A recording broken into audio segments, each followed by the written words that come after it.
அனைவருக்கும் வணக்கம். இன்று ஜனவரி 13ஆம் தேதி என்னென்ன பங்கு சந்தையில் தகவல் சொல்லியிருக்காங்கிறத பார்த்தலாம். வழக்கமாக டிஸ்க்ளைமர் நம்ம சேனல் முழுக்க இன்ஃபர்மேஷன் ஷேரிங் தான். நம்ம சொல்கிறது எல்லாமே தகவல், அதுவும் இன்றைய தகவல் தான். செய்தின்னு கூட வச்சுக்கலாம். ஸோ நம்ம சொல்கிறது எல்லாமே இன்றைய செய்தி. தவறுகள் இருக்கும் வாய்ப்பு இருக்குது. கண்டிப்பாக கிராஸ் வெரிஃபை பண்ணுங்கள். ஒரே நாளில் எடுத்து ரெடி பண்ண போடும்போது சில தவறுகள் அங்கங்கே காப்பி பேஸ்ட் பண்ணியிருக்க வாய்ப்பு இருக்குது. ஸோ அப்படி இருந்தால் கமெண்ட்டில் தெரியப்படுத்துங்க. நான் சிபி ஸ்டாட்டஸ் இல்லை, உங்கள் சிபி ஸ்டாட்டஸ் கேட்டுக்கோங்க. We are providing only information, no any recommendation. Please consult your financial advisor. So வழக்கமாக டிஸ்க்ளைமர் முடிஞ்சது. இன்றைக்கி நம்ம பார்க்கக்கூடிய ஃபஸ்ட்டு பங்கை பார்க்கறதுக்கு முன்னாடி எல்லாருக்குமே அட்வான்ஸ் ஹாப்பி பொங்கல் வாழ்த்துக்கள் சொல்லிடுறேன். நாளைக்கு வீடியோ போடணும் இல்லைன்னா எனக்கு தெரியல. நாளைக்கு சூழ்நிலை எப்படி இருக்குன்னு தெரியாது பொங்கல்னால. ஸோ அனைவருக்கும் இனிய தைப்பொங்கல் நல்வாழ்த்துக்கள். ஸோ வாங்க வீடியோக்குள்ளே போயிடலாம். ஆனந்தரதி வெல்த் லிமிடெட் 3152 ரூபா கேன் பேஜ், 100 கோடி ப்ராஃபிட். ஈரோனியில் சேல்ஸ் 22%, நெட் ப்ராஃபிட் 30% வந்திருக்கு. ஸோ அந்த வகையில் ரிசல்ட்டு ஒரு சூப்பரான ரிசல்ட்டு. GTPL ஆத்வே லிமிடெட் 88 ரூபா கேன் பேஜ், 14 கோடி 60 லட்சம் ப்ராஃபிட். ஈரோனியில் சேல்ஸ் 5%, நெட் ப்ராஃபிட் 20% வந்திருக்கு. ஸோ நெட் ப்ராஃபிட்டை பொறுத்த வரைக்கும் ஒரு சூப்பரான ரிசல்ட்டு. இண்டோ தை செக்யூரிட்டிஸ் லிமிடெட் 259 ரூபா கேன் பேஜ், 17 கோடி ப்ராஃபிட். ஈரோனியில் சேல்ஸ் 400%, நெட் ப்ராஃபிட் 1670% வந்திருக்கு. ஸோ ஒரு எக்ஸலண்ட்டான ரிசல்ட்டு இந்த ஈரோனியரில் போஸ்ட் பண்ணியிருக்காங்க இந்தோ தை செக்யூரிட்டிஸ். ஓரியண்டல் லோட்டஸ் லிமிடெட் 115 ரூபா கேன் பேஜ், 20 கோடியே 90 லட்சம் ப்ராஃபிட். சேல்ஸ் 14%, நெட் ப்ராஃபிட் 35% வந்திருக்கு. ஸோ அந்த வகையில் ரிசல்ட்டு ஒரு சூப்பரான ரிசல்ட்டு. சிக்மா சால்வ் லிமிடெட் 60 ரூபா கேன் பேஜ், 6 கோடி 71 லட்சம் ப்ராஃபிட். ஈரோனியில் சேல்ஸ் 26%, நெட் ப்ராஃபிட் 59% வந்திருக்கு. ஸோ இதுவும் ஒரு எக்ஸலண்ட்டான ரிசல்ட்டை சிக்மா சால்வ் லிமிடெட் போஸ்ட் பண்ணியிருக்காங்க. ICICI financial life insurance company limited 681 ரூபா கேன் பேஜ், 387 கோடி ப்ராஃபிட். சேல்ஸ் 403% வந்திருக்கு. ஒரு எக்ஸலண்ட்டான சேல்ஸ் பண்ணியிருக்காங்க இந்த குவார்ட்டரில். ஆனால் நெட் ப்ராஃபிட் பார்த்தீங்கன்னா 19% தான் வந்திருக்கு. காரணம் வந்து அதர் இன்கம்லேயே ஒரு 243 கோடி வெளியே போயிருக்கு வழக்கத்துக்கு மாறா. ஸோ அதுதான் ஒரு சேல்ஸ் வந்து நெட் ப்ராஃபிட் வந்து டவுன் ஆனதுக்கு கொஞ்சம் காரணம். இல்லைனா ஒரு எக்ஸலண்ட்டான ரிசல்ட்டாக இருந்திருக்கும். ஸோ அதை தவிர்த்து பார்த்தாலுமே 20% இம்ப்ரூவ்மெண்ட் கொடுத்துருக்காங்க வருஷத்துக்கு. ஸோ அது வகையில் ஒரு நல்ல ரிசல்ட் தான் போஸ்ட் பண்ணியிருக்காங்க. ICICI செக்யூரிட்டிஸ் லிமிடெட் 896 ரூபா கேன் பேஜ், 475 கோடி profit. Sales 2%, net profit 6% down ஆயிருக்கு. ஸோ டவுனுங்கும் போது ரெட்டுங்கும் போது லாஸ்லாம் கிடையாது. இந்த கம்பெனி ப்ராஃபிட் தான் பண்ணியிருக்காங்க 475 கோடி. போன வருஷத்தோட கம்பேர் பண்ணி பார்க்கும்போது குறைஞ்சிருக்குங்கிறது தான் அந்த டவுனு. பேங்க் ஆஃப் மகாராஷ்டிரா 65 ரூபா கேன் பேஜ், 1799 கோடி ப்ராஃபிட்.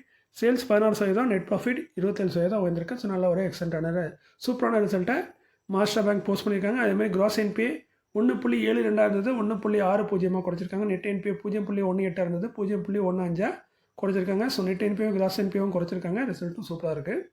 டிவிடெண்ட் வந்திருக்காங்க. ஒரு ஷேருக்கு 1 ரூபா தராங்க. ஆல்ரெடி சொல்லியிருந்தாங்க இவங்க டிவிடெண்ட் தரோன்னு, நம்மளும் அப்டேட் பண்ணியிருந்தோம்.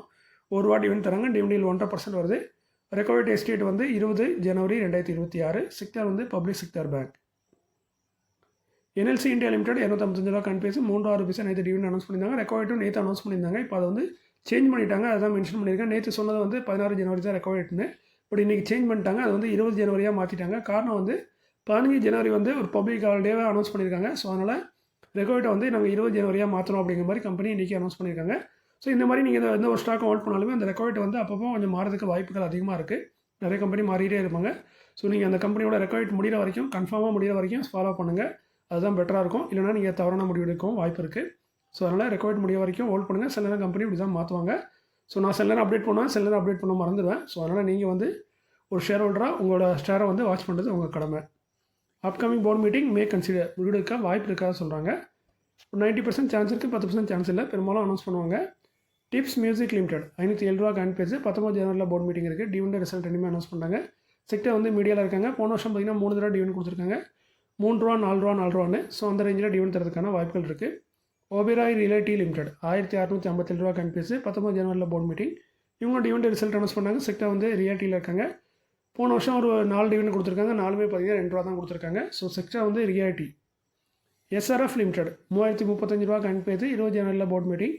டிவிடெண்ட் ரிசல்ட் ரெண்டுமே அனௌன்ஸ் பண்ணுறாங்க. செக்டர் வந்து கமாடிட்டி கெமிக்கலில் இருக்காங்க. டிவிடெண்ட் பார்த்தீங்கன்னா போன வருஷம் 3 ரூபா 60 பைசா, 4 ரூபா 2 டிவிடெண்ட் கொடுத்துருக்காங்க. ஸோ இந்த மாதிரி தருவாங்கன்னு பார்த்துக்கோங்க. KEI இண்டஸ்ட்ரீஸ் லிமிடெட் 4301 ரூபா கேன் பேஜ், 21 ஜனவரியில் போர்ட் மீட்டிங் இருக்குது. டிவிடெண்ட் ரிசல்ட் அனௌன்ஸ் பண்ணாங்க. செக்டர் வந்து கேபிள் அண்ட் எலக்ட்ரிக்கல்ஸில் இருக்காங்க. போன வருஷம் 4 ரூபா டிவிடெண்ட் கொடுத்துருக்காங்க. ஸோ 4 ரூபா இந்த ரேஞ்சில் டிவிடெண்ட் தரதுக்கான வாய்ப்புகள் அதிகமாக இருக்குது. ஐ நீங்கள் தமிழில் பார்த்துக்கலாம். ஒரு கம்பெனி பிரபலமான எலக்ட்ரிக் கம்பெனி டீலிஸ்ட் ஆக போகுது. அது வேறு எந்த கம்பெனியில் இந்த கம்பெனி தான். பட் டீலிஸ்ட் ஆகிறது உண்மை தான். பட் எங்கே டீலிஸ்டிங் ஆகிறாங்கன்னு நிறைய பேர் தெரிஞ்சிருக்கும். தமிழில் பார்த்தவங்களே புரிஞ்சிருப்பாங்க. நம்ம சேனலில் ரெகுலராக பார்க்குறவங்களுக்கு தெரியும். நம்ம வந்து பெரும்பாலும் இந்த கிக் பைட் வந்து தமிழில் வந்து பெரும்பாலும் வைக்க மாட்டோம். பெரிய பெரிய சேனல் கூட இப்போ வச்சுட்டு இருக்காங்க. பட் இன்றைக்கி நான் வச்சுருக்கேன், அது உண்மை தான். இன்றைக்கி நான் வச்சது காரணம் சில நேரம் இப்படி வைப்பேன். காரணம் வந்து ஒரு டெஸ்டிங்காண்டி வைப்பேன். ஸோ அப்படியாவது நம்ம வியூஸ் போதா அப்படி இல்லையாவது பார்க்கறதுக்காண்டி. ஸோ அந்த வகையில் இன்றைக்கி வச்சுருக்கேன். மற்றபடி நம்ம ரெகுலராக பார்க்குறவங்கலாம் தம்ப்நெயில்லாம் பார்க்க மாட்டாங்க. அவங்களுக்கு தெரியும் வீடியோவில் ஏதாவது செய்தி இருக்கும் அப்படின்னு தான் பார்ப்பாங்க. பட் நம்ம தம்ப்நெயிலில் பெரும்பாலும் கரெக்டாக இருக்கும். அதேமாதிரி எங்கேயாவது சின்னதாக அதை மென்ஷன் பண்ணியிருப்பேன். ஸோ நீங்கள் அதனால் தம்ப்நெயிலில் பார்த்தீங்கன்னா தம்ப்நெயிலில் இருக்க தான் பெரும்பாலும் உள்ளே இருக்கும். பட் அதில் சின்னதாக மென்ஷன் பண்ணியிருப்பேன். நீங்கள் அதனால் கொஞ்சம் கொடுத்து பார்த்தீங்கன்னா தம்ப்நெயிலே தெரிஞ்சிருக்கும் உள்ளே என்ன வீடியோ இருக்குன்னு. ஸோ இவங்க டீலிஸ்ட் ஆகிறது பார்த்தீங்கன்னா கொல்கத்தா ஸ்டாக் எக்ஸ்சேஞ்ச் தான் டீலிஸ்ட் ஆகிறாங்க. ஸோ ஆல்மோஸ்ட் நிறைய கம்பெனி அதுலேருந்து டீலிஸ்ட் ஆகிட்டு தான் இருக்காங்க. ஏன்னா கொல்கத்தா ஸ்டாக் எக்ஸ்சேஞ்ச் பெருசாக ட்ரேட் ஆகிறதில்ல. ஸோ நம்மளுக்கு முக்கியமானது என்எஸ்சி பிஎஸ்சி தான். ஸோ இது வந்து கொல்கத்தா ஸ்டாக் எக்ஸ்சேஞ்ச் தான் டீலிஸ்ட் ஆகிறதுக்கான மீட்டிங் இருக்குது. அந்த மீட்டிங்கில் வந்து டீலிஸ்ட் ஆனது முடிவு எடுப்போம் அப்படிங்கிற மாதிரி சொல்லியிருக்காங்க கம்பெனி. ஸோ கொல்கத்தா ஸ்டாக் எக்ஸ்சேஞ்சில் மேற்கொண்டு கம்பெனி ட்ரேட் ஆகிறதுக்கு வாய்ப்பு இல்லை. ஏன்னா அந்த போர்டு மீட்டிங்கில் அதை அப்ரோட் பண்ணாங்கன்னா. அடுத்து பார்த்தீங்கன்னா கிர்லோஸ்கர் பெனோமேட்டிக்ஸ் கம்பெனி லிமிடெட் 1049 ரூபா காயின் பேஸு. 23 ஜனவரியில் போர்டு மீட்டிங் இருக்குது. டிவிடெண்ட் ரிசல்ட் இனிமேல் அனௌன்ஸ் பண்ணுறாங்க. செக்டர் வந்து பம்ப்ஸ் டீசல் இன்ஜினில் இருக்காங்க. போன வருஷம் 3 ரூபா பைசா, அதுக்கப்புறம் 6 ரூபா பைசா டிவிடெண்டாக கொடுத்துருக்காங்க கிர்லோஸ்கர் பெனோமேட்டிக். கோல்டியம் இன்டர்நேஷனல் லிமிடெட் 345 ரூபா காயின் பேஸு. 7 ஃபெப்ரவரியில் போர்டு மீட்டிங் இருக்குது. டிவிடெண்ட் ரிசல்ட் இனிமேல் அனௌன்ஸ் பண்ணாங்க. போன வருஷம் 2 டிவிடெண்ட் கொடுத்துருக்காங்க. ஒரு ரூபா கொடுத்துருக்காங்க. ஸோ 1 ரூபா தரதுக்கான வாய்ப்புகள் அதிகமாக இருக்குது. செக்டர் வந்து gems jewellery and watches. Remi Edelstahl Tubulars limited 135 ரூபா காயின் பேஸு. 289 கோடியே 84 லட்சத்துக்கான ஆர்டர் கிடச்சிருக்கு. கொடுத்தது ஒரு ரெப்யூட்டட் எம்என்சி இபிசி கம்பெனின்னு சொல்லியிருக்காங்க. பேரை மென்ஷன் பண்ணல. AB infra build limited coin base 19 55 கோடியே 26 லட்சத்துக்கான ஆர்டர் கொடுத்தது east coast railway, Indian railway. MNB engineering limited 349 ரூபா காயின் பேஸ் 63 கோடியே 50 லட்சத்துக்கான ஆர்டர் கொடுத்தது வந்து யாருங்கிறத சொல்ல முடியாது, அதை கான்ஃபிடென்ட்னு சொல்லிட்டாங்க. பூர்வன் கனா லிமிடெட் காயின் பேஸ் பார்த்தீங்கன்னா 230 316 கோடியே 18 லட்சத்துக்கான ஆர்டர் கொடுத்தது யாருன்னு பார்த்தீங்கன்னா சத்வா ரெசி பிரைவேட் லிமிடெட். வாடெக் வபாக் லிமிடெட் 1186 ரூபா காயின் பேஸு. 250 கோடியிலேருந்து 600 கோடிக்குள்ளே ஒரு ஆர்டர். அதாவது இவங்க வந்து லார்ஜாக மெகான்னு சொல்லியிருக்காங்க. இவங்களை பொறுத்த வரைக்கும் 250 600 கோடிக்குள்ளே இருக்கும். கொடுத்தது யாருன்னு பார்த்தீங்கன்னா பிபிசிஎல் லிமிடெட். லர்சன் அண்ட் டர்போ லிமிடெட் எல்என்டி 3887 ரூபா காயின் பேஸு. இவங்களுக்கு வந்து ஒரு ஆர்டர் கிடச்சிருக்கு. அந்த ஆர்டர் மதிப்பு 1000 கோடியிலேருந்து 2500 கோடி. அதாவது சிக்னிஃபிகன்ட் சொன்னால் 1000லேருந்து 2500 கோடிக்குள்ளே இருக்கும். அது வந்து ஒரு கேபிள் ஸ்டேட் பிரிட்ஜ் வந்து ஓவர் த மூரி கங்கா ரிவர் வெஸ்ட் பெங்காலில் இருக்குது. அது மேலே அமைக்க போகிறாங்க. அதனால் கொடுத்தது பெரும்பாலும் கவர்மெண்ட்டாக தான் இருக்க வாய்ப்பு இருக்குது. பட் அதை மென்ஷன் பண்ணல. அதுமாதிரி எல்என்டியில் வந்து இன்னொரு செய்தி இருக்குது. அதாவது நிறைய மணி கண்ட்ரோலில் நேற்று ஏதோ ஒரு நியூஸ் வந்துருக்கு போல இருக்குது. இவங்களுக்கு கிடைச்ச ஒரு பெரிய ஆர்டர் வந்து குவைத்தில் கேன்சல் ஆகிற மாதிரி இருக்குது அப்படின்னு சொல்லி ஒரு கம்பெனி என்ன விளக்கம் கொடுத்துருக்காங்கன்னா, அந்த சொல்கிற அந்த குறிப்பிட்ட ஆர்டர் வந்து எங்கள் ஆர்டர் புக்லேயே இல்லை அப்படிங்கிற மாதிரி கம்பெனி விளக்கம் கொடுத்துருக்காங்க. ஸோ ஸ்டாக் ப்ரைஸ் கூட இன்றைக்கி ஏதோ கீழே வந்து நினைக்கிறேன் அந்த நியூஸ்னால், அந்த மணி கண்ட்ரோலில் வந்த நியூஸ்னால். பட் கம்பெனி கொடுத்த கிளாரிஃபிகேஷனில் அந்த சொன்ன அந்த ஆர்டர் வந்து எங்கள் ஆர்டர் புக்லேயே நாங்கள் இல்லை அப்படிங்கிற மாதிரி தான் சொல்லியிருக்காங்க கம்பெனி. ஸோ இதை நீங்கள் ஒரு தடவை வெரிஃபை பண்ணிக்கோங்க. ஸோ அடுத்து பார்த்தீங்கன்னா நேற்று நியூஸ் ஆல்மோஸ்ட் முடிஞ்சது. வீடியோ ஸ்கிப் பண்ணுங்கள். இதுக்கப்புறம் கொஞ்சம் கதை தான் பேசுவேன். ஸோ ரெகுலராக பார்க்குறவங்களுக்கு தெரியும். ஸோ புதுசாக பார்க்குறீங்கன்னா வீடியோ ஸ்கிப் பண்ணுங்கள். இல்லை மேற்கொண்டு பார்க்கணும் என்ன சொல்கிறேன்னு பார்க்கணுன்னா பாருங்கள். அதுமாரி இப்போ ரீசெண்டாக ஒரு 2-3 சேனலில் நியூஸில் இப்போ வீடியோவில் சொல்லிட்டு இருந்தோம். ஒரு ஸ்டாக் வந்து தொடர்ந்து அப்பர் சர்க்கிட்டே போயிட்டு இருக்கு. கொஞ்சம் கவனமாக இருங்க. அது எப்போனாலும் லோவர் சர்க்கிட் போகணும். ஸோ இன்றைக்கி அதோட முடிவு தெரிஞ்சிருக்கும் நிறைய கம்பெனிக்கு. இந்த கம்பெனி இல்லை, எந்த கம்பெனியாக இருந்தாலும் இதை வந்து நான் முதல்ல கணிக்க சொன்னேன்னு சொன்னீங்கன்னா தவறு தான். முதல்ல கணிக்கல. இது எப்படின்னு பார்த்தீங்கன்னா பொதுவாக எல்லா இது நீங்களே கொஞ்சம் நல்ல எக்ஸ்பென்ஸ் வந்தால் நீங்களே சொல்லுவீங்க. ஒரு கம்பெனி தொடர்ந்து அப்பர் சர்க்கிட்டே போயிட்டு இருந்துச்சுன்னா கண்டிப்பாக அது திரும்ப போகும்போது லோவர் சர்க்கிட்டில் தான் போவோம். 2-3 நார்மல் ட்ரேட் ஆகிட்டு திரும்ப லோவர் சர்க்கிட் தான் போவோம். ஸோ இந்த நான் சொன்ன கம்பெனி கூட 2-3 நாளாக கடந்த ஒரு 5 நாளாக மார்க்கெட் ஃபுல்லாகவே டவுனாக இருந்தாலும் அந்த கம்பெனி தொடர்ந்து அப்பர் சர்க்கிட்லேயே இருந்துச்சு. நேற்று பார்த்தீங்கன்னா கொஞ்சமாக கீழே இறங்கிச்சு, ஒரு 2% 3%. இன்றைக்கி பார்த்தீங்கன்னா திரும்ப லோவர் சர்க்கிட்டில் போய்ட்டு. ஸோ இப்படி தாங்க கம்பெனி என்றைக்குமே அப்பர் சர்க்கிட் லோவர் சர்க்கிட்டில் போனால் நீங்கள் கொஞ்சம் எச்சரிக்கையாக இருக்கணும். அது எப்போனாலும் ரிவர்ஸ் ஆகும். அது எப்போங்கிறது அது யாருக்குமே தெரியாது, ஆனால் ரிவர்ஸ் ஆகும். ஸோ அதனால் சொல்கிறேன், அதுமாதிரி ஒரு நல்ல கம்பெனி வாங்குறீங்கன்னா நல்ல ப்ரைஸில் வாங்குங்க. நல்ல ப்ரைஸுங்கிறத கண்டுபிடிக்கிறது நம்மளால் முடியாது. ஸோ அதனால் அந்த பெரியவங்களாம் சொல்கிற மாதிரி டிஃபன் காபி இல்லைனா சிக்கன் மட்டன் இல்லைனா லஞ்சு டின்னரு இப்படி இந்த ரேஞ்சில் நீங்கள் வாங்கிட்டே இருந்தீங்கன்னா ஒரு நல்ல ஆவரேஜ் ப்ரைஸ் வரும். அந்த ஆவரேஜ் ப்ரைஸ் தான் ஒரு நல்ல ப்ரைஸாக இருக்கும்.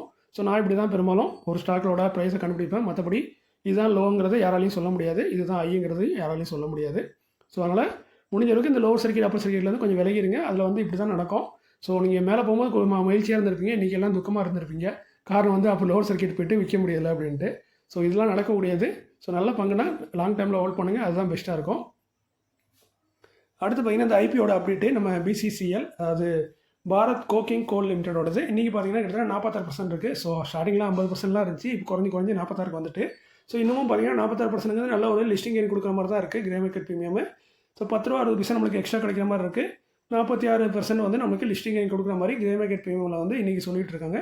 அதேமாதிரி சப்ஸ்கிரிப்ஷன் பார்த்தா சூப்பராக இருக்குது. கிட்டத்தட்ட ரீட்டெயிலில் மட்டும் பார்த்தீங்கன்னா 49 மடங்கு சப்ஸ்கிரிப்ஷன் இருக்குது. அதாவது ஒரு ஷேருக்கு 49 பேர் போட்டி போடுறாங்க. இதே ஓவரால் சப்ஸ்கிரிப்ஷன் பார்த்தீங்கன்னா 143 பேர் 144 பேர் போட்டி போடுறாங்க ஒரு ஷேருக்கு. ஸோ அப்படிங்கும்போது நல்ல ஒரு சப்ஸ்கிரிப்ஷன் இருக்குது. ஸோ பொறுத்திருந்து பார்க்கலாம் என்ன மாதிரி லிஸ்ட் ஆகுதுங்கிறத. அதுமாதிரி நண்பர் ஒரு கேட்டிருந்தார் இந்த ஐபிஓ பற்றினில்ல, அவர் கேட்டு 2 நாள் ஆச்சு. பட் நான் அவர் கமெண்ட்டில் மென்ஷன் பண்ணிட்டேன். இருந்தாலும் இந்த கேள்வி உங்களுக்குள்ளேயே இருக்கலாம். அது வந்து ஃபியூச்சரில் உங்களுக்கு பயனுள்ளதாக இருக்கலாம். இப்போதைக்கு ஐபிஓ முடிஞ்சுது, ஃபியூச்சரில் உங்களுக்கு பயனுள்ளதாக இருக்கலாம். அதாவது இந்த மாதிரி இந்த பிசிசிஎலை பொறுத்த வரைக்கும் கோல் இண்டியா நீங்கள் வச்சுருந்தீங்கன்னா ஷேர் ஹோல்டர் கேட்டகரிலையும் அப்ளை பண்ணலாம், ரீட்டைல் கேட்டகரிலையும் அப்ளை பண்ணலாம். 2 அப்ளை பண்ணலாம் அப்படிங்கிற மாதிரி சொல்லியிருந்தேன். அது நண்பர் என்ன கேட்டிருக்காங்கன்னா என்கிட்ட வந்து க்ரோவும் இருக்குது, அப்ஸ்டாக்கும் இருக்குது. ஸோ நான் 2லையுமே 2 அப்ளை பண்ணலாமா அப்படிங்கிற மாதிரி கேட்டுட்டு இருந்தால் கொஞ்சம் விளக்கம் கொடுங்க, அது எப்படிங்கிறது கன்ஃபியூஸாக இருக்குது அப்படின்னு. ஸோ என்றைக்குமே பார்த்தீங்கன்னா ஒரு பிளான்லேருந்து ஒரு ஐபிஓ தான் அப்ளை பண்ணலாம். இந்த ஷேர் ஹோல்டர் கேட்டகரி மட்டும் விட்டுருங்க. ஏன்னா அது வந்து நீங்கள் இப்போ ஷேர் வச்சிருக்கனால ஷேர் ஹோல்டர் கேட்டகரியில் அப்ளை பண்ணுறீங்க. மற்றபடி மற்ற கம்பெனிலாம் புது கம்பெனி வருவாங்க, அவங்களுக்கு வந்து நீங்கள் ஷேர் ஹோல்டர் கேட்டகரிலாம் அப்ளை பண்ண முடியாது. ஒன்லி ரீட்டைலில் தான் அப்ளை பண்ணோம். ஸோ நீங்கள் அப்படியே அப்ளை பண்ணுறீங்கன்னா குரோவில் வேணால் அப்ளை பண்ணுங்கள், இல்லை அப்ஸ்டாக்கில் அப்ளை பண்ணுங்கள், இல்லை ஜீரோதாவில் அப்ளை பண்ணுங்கள். எதில் வேணால் அப்ளை பண்ணுங்கள். ஆனால் ஏதாவது ஒன்றில் அப்ளை பண்ணுங்கள். நீங்கள் க்ரோலையும் அப்ளை பண்ணிட்டு ஜீரோதாலையும் அப்ளை பண்ணிட்டு ஏஞ்சல்லையும் அப்ளை பண்ணிங்கன்னா ரிஜெக்ட் ஆகிறதுக்கான வாய்ப்புகள் அதிகம். ஸோ அந்த மாதிரி அப்ளை பண்ணாங்க. ஒரு பேனுக்கு ஒரு தடவை தான் அப்ளை பண்ணணும் அப்படிங்கிறது தான் ரூல்ஸு. ஷேர் ஹோல்டராக இருந்தால் மட்டும்தான் அது 2 கேட்டகரியில் வரும். அது எல்லா கம்பெனிக்கும் வராது. ஒரு குறிப்பிட்ட பேரண்ட் கம்பெனியில் இருந்தால் மட்டும்தான் அந்த 2 கம்பெனிக்கு 2 ஆப்ஷன் வரும், ஷேர் ஹோல்டர் ரீட்டைல்னு. ஸோ முடிஞ்ச அளவுக்கு ஒரு அப்ளை தான் பண்ணணும் பெரும்பாலும் கம்பெனிக்கு. ஸோ அதனால் வேணால் நீங்கள் வந்து வேறு பேனில் பண்ணுங்கள். இதுமாதிரி உங்கள் அண்ணன் தம்பி பேரில் இருந்தால், இல்லை உங்கள் அப்பா அம்மா பேரில், இல்லை உங்கள் ஒய்ஃப் பேரில் இப்படி இருந்தால் வேணால் நீங்கள் அப்ளை பண்ணலாம். பட் ஒரு பேன்லேருந்து ஒரு அப்ளை தான் பண்ணணும். அது நீங்கள் எதில் வேணால் பண்ணுங்கள், அப்ஸ்டாக்கு க்ரோ எதுனாலும் பண்ணுங்கள். ஸோ இதுதான் ஐபிஓ நம்ம முக்கியமாக நோட் பண்ண வேண்டிய விஷயம். இல்லைனா நம்மளுக்கு அப்ளிகேஷன் ரிஜெக்ட் ஆகிறதுக்கான வாய்ப்புகள் அதிகமாக இருக்கும். நம்மளுக்கு ஸ்டாக் அலாட்மெண்ட் ஆகணுமா போகிறதுக்கும் வாய்ப்பு அதிகமாக இருக்குது. அடுத்த நண்பரோட கேட்டிருந்தேன் சீகாஸ்ட் ஷிப்பிங்கை பற்றி கொஞ்சம் வருத்தமாக ரொம்ப நாள் முடிஞ்சிட்டு அது என்ன ஒன்று கூறுங்க அப்படின்னு. ஸோ முக்கியமாக பார்த்தீங்கன்னா இந்த கம்பெனி வந்து ஆல்ரெடி இந்த கம்பெனி பற்றி லைட்டாக சொல்லியிருப்பான்னு நினைக்கிறேன், எனக்கு மறந்துட்டு ரொம்ப நாள் ஆகிட்டு. இது வந்து கொஞ்சம் டொபாக்கோ கம்பெனி மாதிரி தான் இருந்திருக்கு. ஸோ ரெகுலராக இங்கே ஒன்றுமே ஃபைல் பண்ணலை. இனிமேல் அந்த கம்பெனி ட்ரேட் ஆகுங்கிறத நம்பிக்கையை நீங்கள் மனசில் ஓரளவுக்கு எடுத்துருங்க. ஆனால் மகிழ்ச்சி தான், பட் ஆகிறதுக்கான வாய்ப்புகள் மிகவும் குறைவு. ஏன்னா கடந்த ஒரு வருஷமாக பார்த்தீங்கன்னா எந்த ஒரு அப்லோடுமே பண்ணல. அதாவது இந்த share holder pattern, quarterly result இந்த மாதிரி எதையுமே அப்லோட் பண்ணல. 1.5 வருஷம் ஆக போகுது. ஸோ இந்த மாதிரி கம்பெனியில் வந்து திரும்ப ட்ரேடிங் நடக்குங்கிறது ரொம்ப டவுட்டு. அதுமாதிரி கம்பெனிலேருந்து எந்த ஒரு ரெஸ்பான்ஸுமே இல்லை. அவங்க நாங்கள் நாளைக்கு அப்ளை பண்ணுறோம், இல்லை ஒரு மாதத்தில் அப்ளை பண்ணுறோங்கிற மாதிரி எந்த ஒரு ரெஸ்பான்ஸும் கொடுத்த மாதிரியும் தெரியல. ஸோ இந்த மாதிரி கம்பெனிலாம் பெரும்பாலும் காணாமல் போயிடுவாங்கன்னு நினைக்கிறேன். ஸோ திரும்ப வந்தால் நல்லது. பட் ஒரே ஒரு மகிழ்ச்சியான விஷயம்னா இந்த கம்பெனியோட வெப்சைட்டை போய் பார்த்தா அந்த வெப்சைட் இன்னமும் ஆக்டிவாக தான் இருக்குது. ஸோ அந்த வகையில் மகிழ்ச்சி அடையலாம். இது வந்து கம்பெனியோட கிளைண்ட்டுன்னு பார்த்தீங்கன்னா எல்லாம் பெரிய பெரிய கிளைண்ட்டாக இருந்திருக்காங்க. பட் இப்போ இருக்க மாட்டாங்க. எனக்கு கம்பெனி இப்போ ரன்னிங்கில் இருக்காங்களா என்னன்னு தெரியல. பட் செயின்கோ இப்படி நிறைய பெரிய பெரிய கம்பெனிலாம் கிளைண்ட்டை இவங்களுக்கு கிளைண்ட்டாக இருந்திருக்காங்க. ஸோ அந்த வகையில் பார்க்கும்போது நல்ல கம்பெனி மாதிரி தான் தெரியுது. பட் தொடர்ந்து எந்த ஒரு ரெஸ்பான்ஸுமே இல்லாமல் இருக்காங்க. ட்ரேடிங்கே பிளாக் பண்ணிட்டாங்க. இந்த பிசிஜிலாம் பிளாக் பண்ணும்போது அவங்க ஏதாவது ரெஸ்பான்ஸ் பண்ணிகிட்டே இருந்தாங்க. பட் இவங்க சுத்தமாக ரெஸ்பான்ஸ் பண்ணாமல் இருக்காங்க. அது என்னென்னு தெரியல. ஸோ அதனால் இந்த கம்பெனி திரும்ப ட்ரேட் ஆகுங்கிறது ரொம்ப ரிஸ்க்காக தான் இருக்கும். ஏன்னா ஒரு வருஷம் ஆகும்போது இது வரைக்கும் எந்த ஒரு அப்டேட்டுமே இல்லாமல் இருக்குது கம்பெனியில்.